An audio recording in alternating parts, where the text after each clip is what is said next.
ओम शांति। शिखागन तो मधुबन में बहुत अच्छा लग रहा था। तो ठीक है, आप लीड कर सकते हैं सेशन को आज। ओम शांति। तो आज बाबा ने का मुरली कब की है? 20 फरवरी 2005 और उसका टाइटल है दिल से मेरा बाबा कहो और सर्व अविनाशी खजानों के मालिक बन, बेफिक्र बादशाह बनो। तो कोई कुछ इस मुरली से पहले शेयर करना चाहेगा? दिलीप भाई, स्मिता बहन।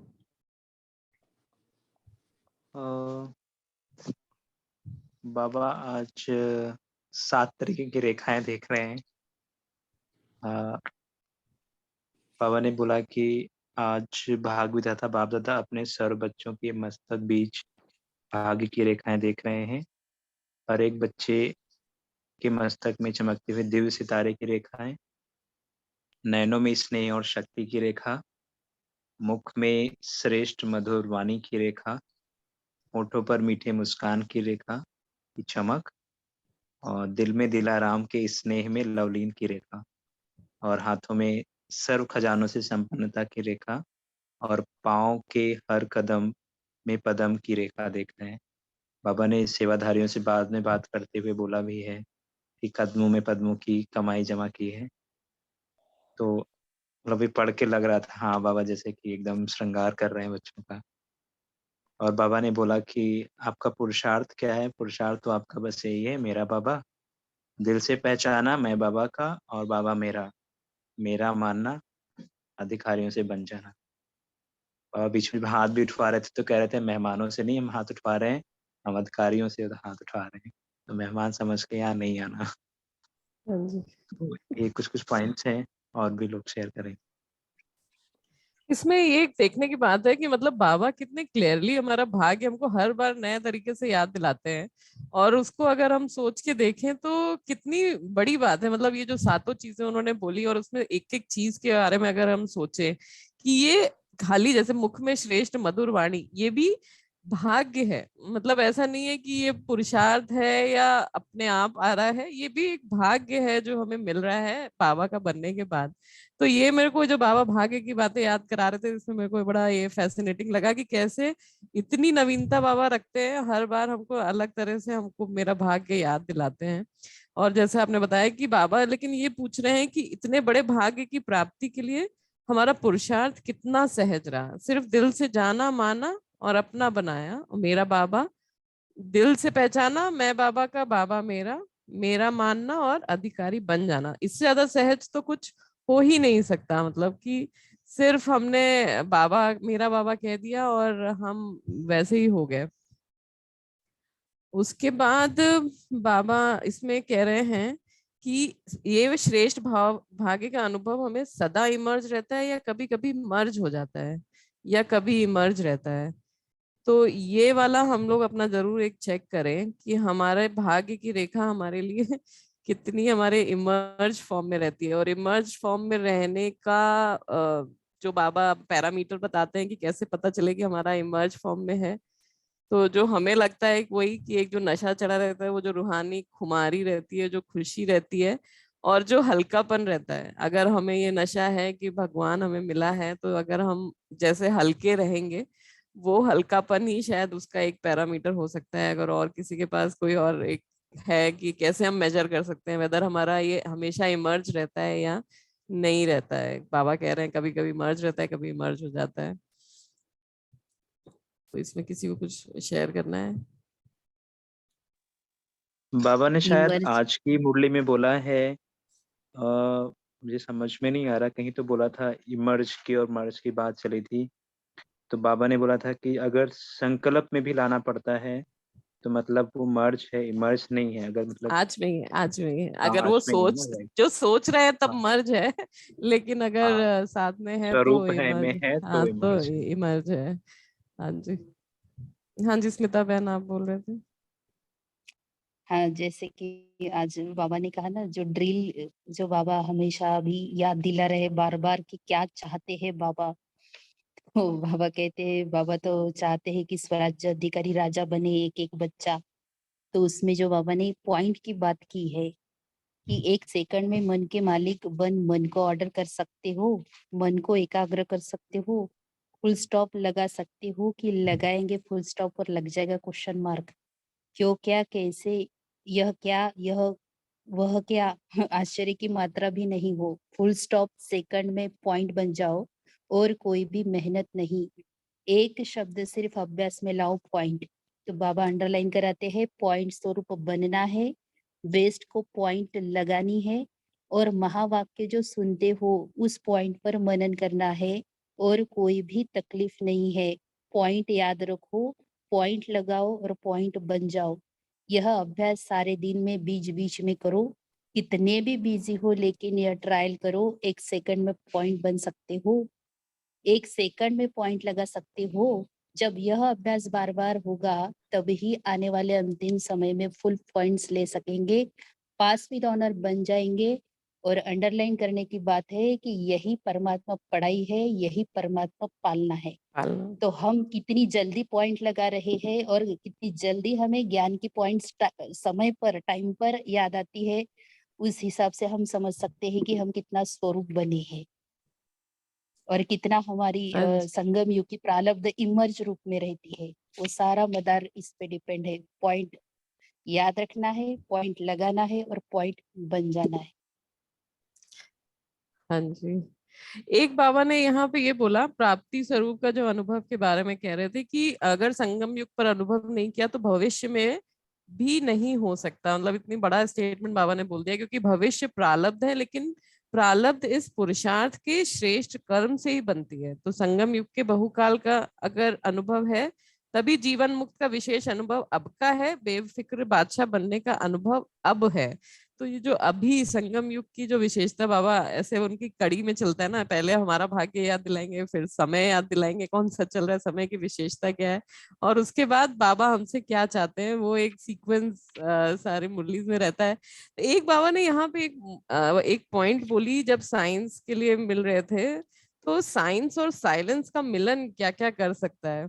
तो इस पे हमने कुछ सोचने की कोशिश करी, लेकिन ऐसा कुछ समझ नहीं आया। मतलब साइंस और साइलेंस का मिलन क्या क्या कर सकता है, तो इसमें अगर किसी ने कुछ सोचा हो तो प्लीज शेयर करें।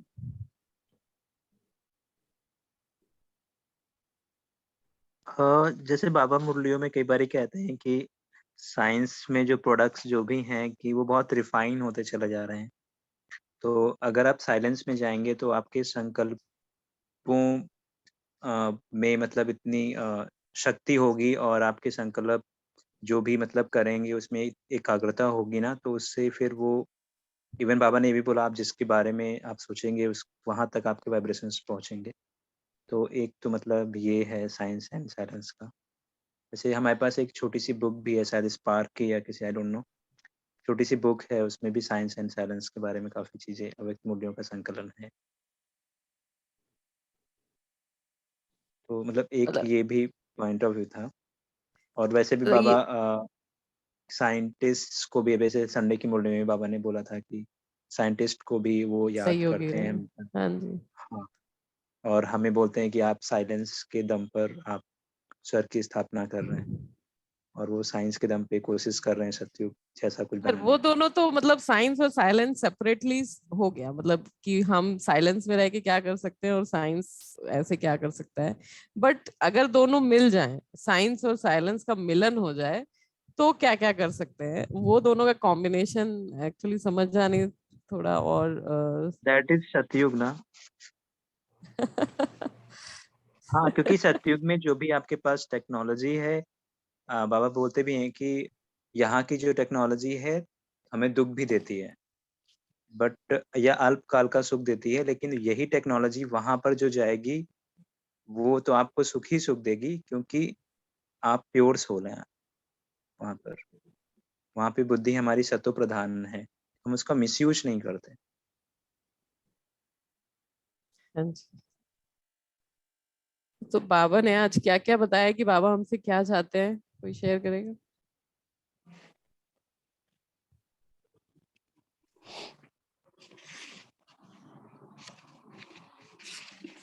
स्मिता बहन आप बताएंगे। जी हाँ, तो एक एक बच्चा स्वराज्य अधिकारी राजा हो, ऐसे बाबा चाहते हैं। तो सभी राजा हो, बाबा ने पूछा। जो समझते हैं स्वराज्य अधिकारी राजा बना हूँ, उनसे हाथ उठवाया। बाबा कहते हैं कि बाप दादा को बच्चों को देखकर प्यार आता है कि 63 जन्म बहुत मेहनत की है दुख अशांति से दूर होने की। तो बाप यही चाहते हैं कि हर बच्चा अभी स्वराज्य अधिकारी बने, मन बुद्धि संस्कार का मालिक बने, राजा बने। जब चाहे, जहाँ चाहे, जैसे चाहे वैसे मन बुद्धि संस्कार को परिवर्तन कर सके। टेंशन फ्री लाइफ का अनुभव सदा इमर्ज हो। बाप दादा देखते हैं कि कभी मर्ज भी हो जाता है, सोचते हैं यह नहीं करना है, यह राइट है, रॉन्ग है, लेकिन सोचते हैं, स्वरूप में नहीं लाते। सोचना माना मर्ज रहना, स्वरूप में लाना अर्थात इमर्ज होना। समय के लिए तो नहीं इंतजार कर रहे हो ना। तो बाबा कहते हैं जो समय पे टाल देते हैं कि समय पे हो जाएगा या फिर टाइम आने पर हम कर लेंगे, तो बाबा कहते हैं कभी कभी करते हैं। रूह रूहान में जैसे बाबा कहते कि बच्चे कहते हैं समय आने पर ठीक हो जाएंगे। समय तो आपकी रचना है, आप तो मास्टर रचता हो ना। तो मास्टर रचता रचना के आधार पर नहीं चलते, समय को समाप्ति के नजदीक आप मास्टर रचता को लाना है। तो बाबा बार बार अटेंशन दिला रहे हैं कि समय के हिसाब से अभी बहुत काल भी नहीं रहा है, थोड़ी रही, थोड़ी की भी बहुत थोड़ी रही है। तो इस पर बाबा ने फिर से मन बुद्धि के मालिकपन की उसके ऊपर अटेंशन दिलाया है। फिर पहली बारी आने वालों को खड़ा किया तो बाबा ने कहा कि ड्रामा में यह चांस रखा हुआ है कि लास्ट लास्ट से फास्ट और फास्ट से फर्स्ट हो सकते हो, चांस है। और चांस लेने वालों को बाप दादा चांसलर कहते हैं। बाबा ने एक ये भी बोला कि अगर कोई पूछे कि क्या क्या मिला है तो क्या कहेंगे। बाबा ने खुद ही आंसर दिया कि जो पाना था वो पा लिया, अनथस पा लिया। अप्राप्त अप्राप्त नहीं कोई वस्तु परमात्मा खजाने में, और ऐसी प्राप्ति स्वरूप का अनुभव कर लिया है या कर रहे हैं। तो बाबा हर बार ऐसा दर्पण दिखाते रहते हैं कि कहीं से भी गलत फहमी में नहीं आ जाए कि हाँ कुछ मतलब कंफर्म रहे। बाबा ऐसा पूछते रहते हैं ना कि हाँ वेदर हम लोग ट्रैक पे है कि वो नहीं है। बाबा अपनी फिर बाबा निगेटिविटी, ने बच्चों की बेफिक्र निगेटिविटी हाँ। दिखाते नहीं है, लेकिन पॉइंट पॉइंट उस पर करते हैं। समझदार को इशारा काफी ऐसे। फिर बाबा ने बेफिक्र बादशाह के लिए भी बोला कि कैसे हम बेफिक्र बादशाह कब होते हैं, ये हम प्रकृति का खेल, माया का खेल सब बेफिक्र होकर साक्षी होकर खेल समझकर देखते हैं। और निश्चय और निश्चिंत जो होगा वो अच्छे से अच्छा होगा। और ऐसा निश्चिंतता क्यों है, क्योंकि हम त्रिकालदर्शी बनकर दृश्य को देखते हैं। आज क्या है, कल क्या होने वाला है, इसको अच्छी तरह से जान गए हैं, नॉलेजफुल हो गए हैं। तो ये बाबा ने बोला कि रात के बाद अब संगम प्रभात है, अमृत वेला है, मतलब इतना सर्टन है कि ये होना ही है। तो अमृत वेले के बाद दिन आना ही है, तो निश्चय जिसको भी होगा वो निश्चिंत, कोई चिंता नहीं होगी। तो हमें अगर कोई चिंता हो रहा है तो हमारी निश्चय पे क्वेश्चन मार्क है। तो बेफिक्र विश्व रचता द्वारा रचना की स्पष्ट नॉलेज मिल गई है। फिर बाबा ने सहज योगी के लिए भी काफी बोला कि अगर हम हिम्मत रखेंगे तो सहज योगी बन औरों को भी सहज योग का मैसेंजर बन मैसेज दे सकते हैं। तो मैसेज देना अर्थात गॉडली मैसेंजर बनना, आत्माओं को दुख अशांति से छुड़ाना। फिर भी आपके ही भाई बहने हैं ना, तो अपने भाई व बहनों को गॉडली मैसेज देना अर्थात मुक्त करना। इसकी दुआएं बहुत मिलती हैं, किसी भी आत्मा को दुख अशांति से छुड़ाने की दुआएं बहुत मिलती हैं। और दुआएं मिलने से अतीन्द्रिय सुख, आंतरिक खुशी की फीलिंग बहुत आती है। तो खुशी बांटी ना, तो खुशी बांटने से खुशी बढ़ जाती है। तो ये लाइन हमको काफी अच्छी लगी कि हम अगर किसी को जरा सा भी ज्ञान देते हैं तो कैसे हम उसको मुक्त कर देते हैं दुखों से, या उसके लिए एक एटलीस्ट एक ओपन कर देते हैं एवेन्यू कि वो आके बाबा का ज्ञान ले और अपने आप को मुक्त बनाए। तो ये बहुत अच्छा लगा। फिर आगे बाबा ने मीटिंग्स भी करी। तो जो मीडिया की मीटिंग हुई इसमें मेरे को बहुत अभी कि ये टाइम ऐसा था कि जब वो मीडिया की स्टार्ट हो रहे थे। इस समय वो शीलू दीदी का शायद वो शुरू हो गया था, वो जो जी टीवी पे पहले आना शुरू होता था, फिर ये अवेकनिंग तो उसके बाद फॉलो हुआ। तो बाबा ने जैसे उसके बारे में बताया, तो वो शेयर करेंगे आप स्मिता बहन, मीटिंग्स जो बाबा ने करी। बाबा ने मीडिया वालों से बोला कि साधन है तो जो चारों ओर आवाज फैला सकते हैं, मीडिया ऐसा साधन है। तो थोड़ा थोड़ा आवाज तो फैलाया है, लेकिन अभी ऐसा वायुमंडल बनाओ जो हर मीडिया के साधन वाले स्वयं ऑफर करे कि हमें कुछ सेवा दो। कनेक्शन रख रहे हो, लेकिन कनेक्शन वालों को रिलेशन वाला बनाओ, तो जिससे वह खुद समझे कि हमारी भी जिम्मेवारी है, कर रहे हैं, करते रहेंगे, और अवश्य आवाज फैलना ही है। फैलाने वाले होशियार है तो आवाज तो फैलेगा ही, बाबा कहते। तो ऐसे कोई प्लान, किसी ने कहा कि हमने 1 करोड़ लोगों को संदेश देने का प्लान बनाया है। तो बाबा तो हमेशा उमंग उत्साह बढ़ाते ही है। बाबा ने कहा मुबारक है, और प्रैक्टिकल में करेंगे तो गिफ्ट भी देंगे। बाबा कैसे टेम्पटेशन देते, एक साइकोलॉजी भी है ये। छोटे बच्चे को जैसे कहते हैं आप पास हो जाएंगे ना तो ये गिफ्ट देंगे, वैसे बाबा अपने बड़े बच्चों के साथ भी वैसे ही ये करते कि जैसे वो छोटे बच्चे हैं। तो ये भी बाबा का प्यार है। साइंटिस्ट वालों से तो हमने अभी डिस्कस किया ही। इसमें बाबा कहते हैं विशेष कि प्रैक्टिकल के अनुभव का प्रभाव ज्यादा पड़ता है, इसलिए विशेष अनुभव की लेन-देन करने को बाबा ने कहा। जैसे टॉपिक पर भाषण करते हो, लेकिन भाषण में भी विशेष प्रैक्टिकल अनुभव सुनाने का लक्ष्य रखो, क्योंकि प्रैक्टिकल लाइफ ही देखना चाहते हैं साइंस वाले, क्योंकि वो इसको ही मानते हैं। फिर प्रशासक वर्ग से भी बात की। बाबा ने कहा कि जैसे प्रशासक जो होता है, प्रशासक परिवर्तन हो जाए तो सब परिवर्तन हो सकते हैं, क्योंकि कहावत है कि यथा राजा तथा प्रजा। तो बाबा कहते सभी तरफ से प्रशासक अपने जीवन में परिवर्तन करे तो औरों को भी परिवर्तन करने के वो निमित्त बन सकते हैं, क्योंकि हर देश में प्रशासन करने वाले होते ही है। तो हर देश में विशेष उन्हों को परिवर्तन का संदेश देकर योग्य बनाओ, औरों को भी परिवर्तन करने के। ये भी प्रैक्टिकल में लाने को कहा बाबा ने। फिर डबल विदेशियों से बात की। और सफलता के सितारे एक एक के दिल का आवाज, बाबा ने कहा कि हम पहुंचता है बाबा के पास। ये करे वो करे, जो उमंग उत्साह हमेशा रहता है। तो बाबा कहते हैं आपके चरणों में गले में सफलता है ही, और आप सबको देख करके अब सभी भी खुश होते हैं। आपका जैसे कि आह्वान करते हैं, तो बाबा कहते सबके लाडले हो, उड़ रहे हो और उड़ाते रहो। इस तरह से बाबा ने उमंग उत्साह बढ़ाया और फिर याद प्यार दिया।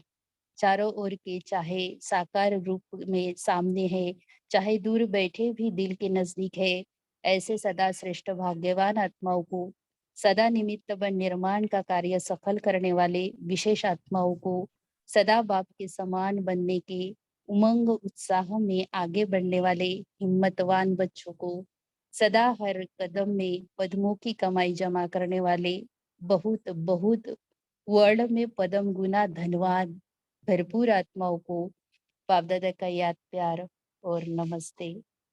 हम रूहानी बच्चों की, रूहानी माता पिता बाप दादा को दिल की गहराई से याद प्यार नमस्ते, शुक्रिया बाबा। बाबा ने सेवा के लिए 2-3 बातें बोली कि जब यज्ञ सेवा करते हो तो यज्ञ पिता की याद स्वतः आती है।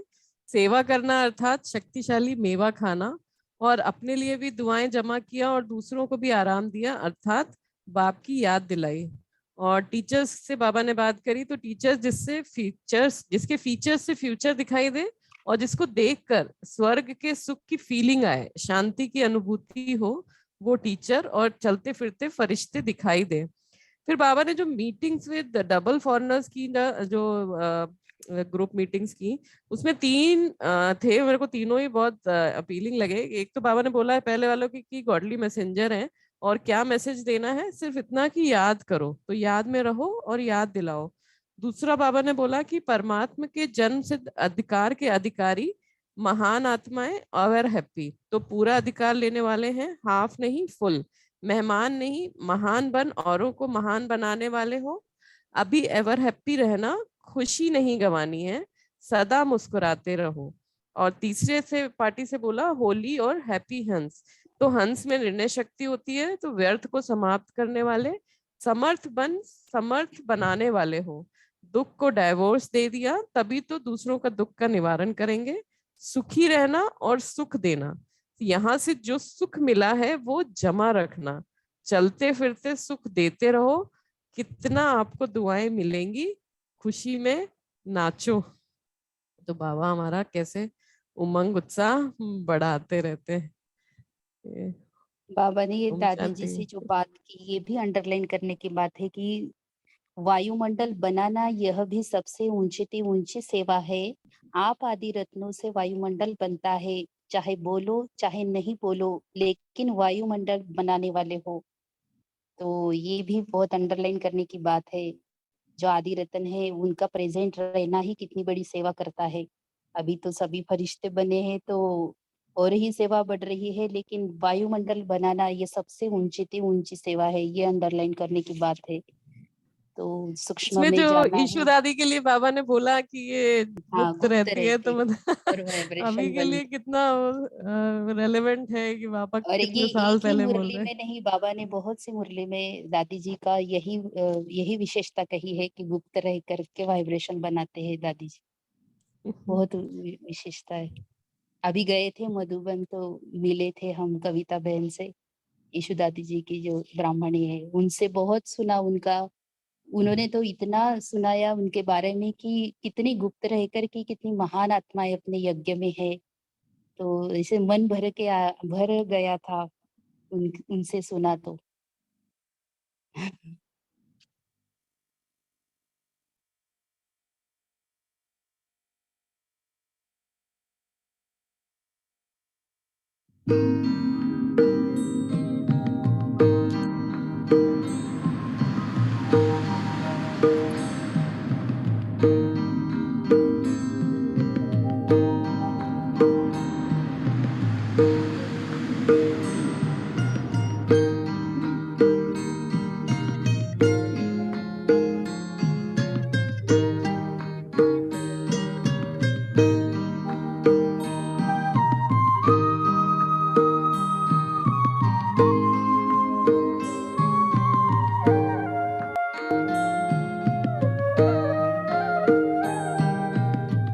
शांति सागर की लहरें जब जब पास में आए, ओम शांति,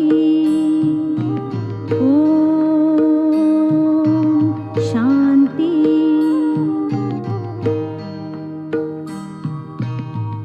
शांति सागर की लहरें जब जब पास में आए, मन हो शांत तन हो शीतल, पावन सुख बरसाए, पावन सुख बरसाए। शांति सागर की लहरें।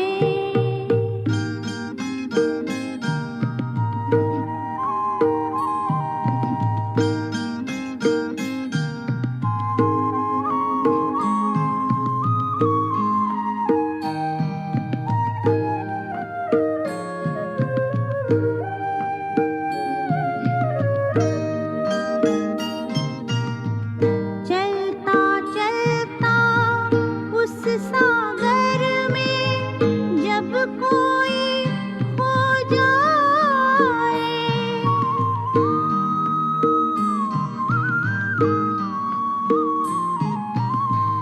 चलता चलता उस सागर में जब कोई खो जाए, हीरे मोती शिव सागर से वो अनोखे पाए, शांति से भर भर नैना, शांति सबको लुटाए।